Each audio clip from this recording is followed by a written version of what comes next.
Kita akan menuju tempat yang paling bersejarah, tempat penyelamatan Rasulullah SAW pada peristiwa perang Uhud. Di depan kita adalah Jabal Uhud.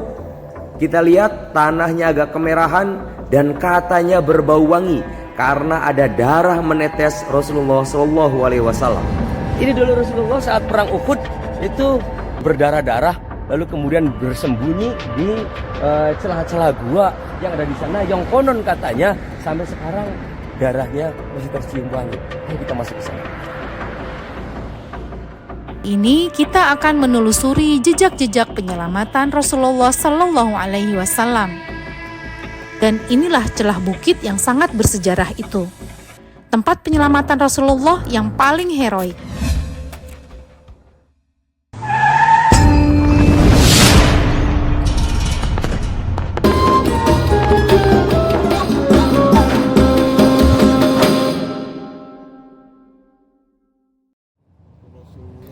Kali ini kita akan menuju tempat yang paling bersejarah, jejak penyelamatan Rasulullah SAW pada peristiwa perang Uhud.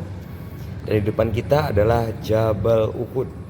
Kita lihat bukitnya berbeda dengan gunung-gunung yang lain, warnanya agak kemerahan dan konon katanya berbau wangi karena di sini ada jejak darah menetes Rasulullah Shallallahu Alaihi Wasallam yang kala itu terluka parah. Assalamualaikum sahabat. Kali ini kita akan mengulas jejak penyelamatan Rasulullah dalam peristiwa perang Uhud. Ini adalah pelataran Uhud. Di sini tercatat sebagai salah satu tempat bersejarah dalam Islam. Disinilah pernah terjadi pertempuran paling sadis sepanjang sejarah peperangan pada era Rasulullah Sallallahu Alaihi Wasallam.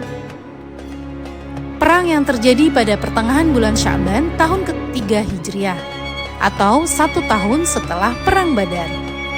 Pasukan kafir Quraisy dikomandoi oleh Abu Sofyan dengan membawa tak kurang dari 3.000 prajurit.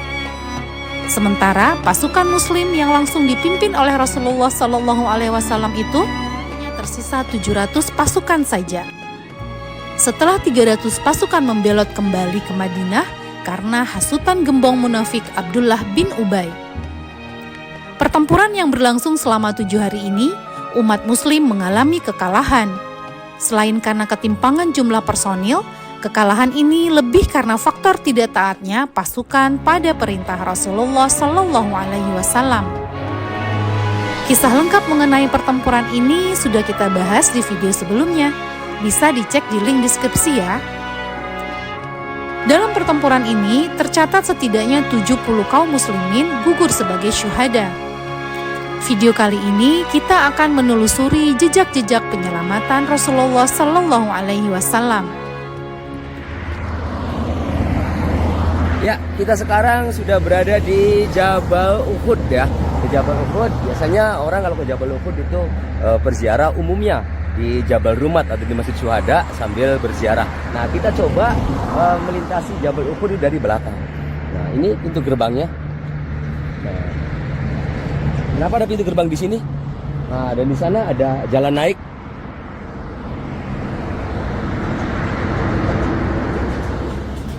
Ini dulu Rasulullah saat perang Uhud itu kemudian terombak dan berdarah-darah, lalu kemudian bersembunyi di celah-celah gua yang ada di sana, yang konon katanya sampai sekarang darahnya masih tercium wangi.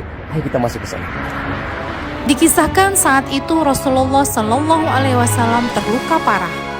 Pelipis beliau sobek, gigi tanggal, hingga kaki beliau yang berdarah-darah. Rasulullah dilarikan ke atas bukit. Pasukan kafir terus mengejar. Beberapa sahabat yang melindungi Rasulullah pun satu persatu berguguran sebagai perisai. Untuk melindungi pemimpin dan panutannya itu, mereka rela punggungnya dihujani anak panah dan tubuhnya dipenuhi sayatan pedang.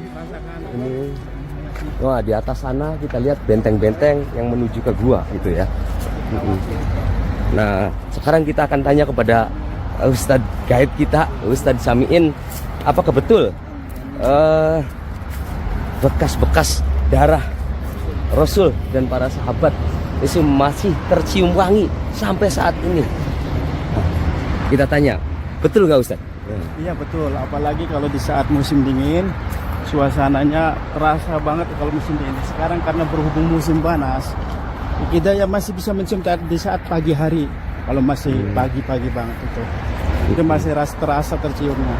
Nah, kalau musim dingin, masya Allah itu sampai bisa dirasakan. Sekarang sampai aja coba rasakan dari sini. Itu ke atas tuh. Itu. Ini adalah celah jalan, di mana Rasulullah SAW itu saat dikejar-kejar oleh pasukan musuh dan berdarah-darah itu lewat jalur ini. Namun Rasul dapat terselamatkan dikawal beberapa sahabat dengan menaiki Jabal Uhud dan disembunyikan di celah-celah bukit. Jarang juga jamaah yang sampai ke sini, karena memang pemerintah Arab bahkan travel haji atau umroh tidak merekomendasikan jamaah untuk berziarah ke sini. Jalan masuknya tidak terawat, bahkan lingkungan sekitar juga sangat jauh dari kata menarik.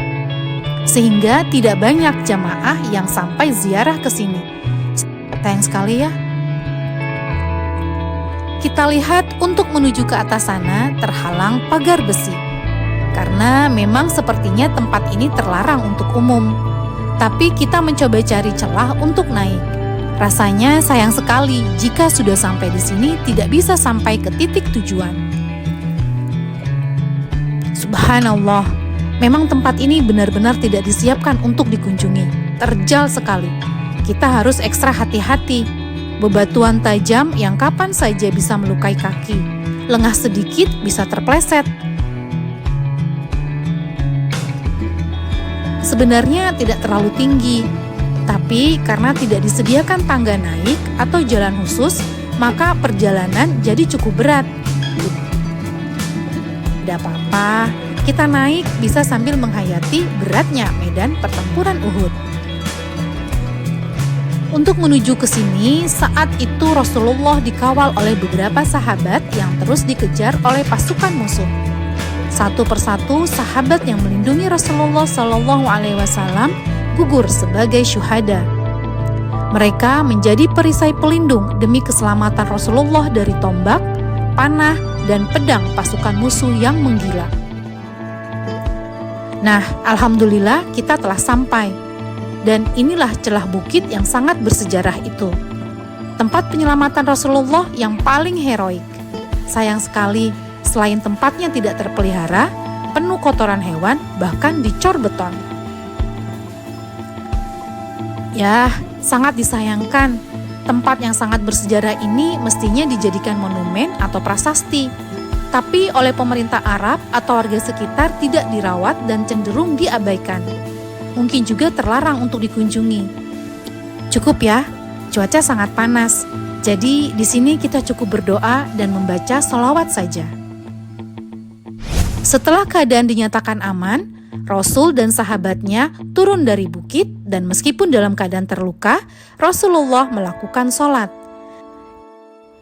Ya, sepertinya disinilah tepatnya posisi Rasulullah SAW melakukan sholat itu. Tempat ini tertulis dengan nama Masjid Uhud Al-Fasih dan menceritakan Rasulullah yang pernah sholat di sini setelah perang berakhir. Meskipun tidak dijelaskan sholat apa yang beliau lakukan. Tempatnya terpagar, berupa puing-puing saja, namun masih tergambar bentuk persegi dan di depannya seperti ada mihrab. Semoga kita bisa mengilhami kisah perjuangan Rasulullah SAW dan para sahabatnya di era awal Islam ini. Dan semoga juga menjadi penguat semangat dakwah dan pondasi keimanan kita.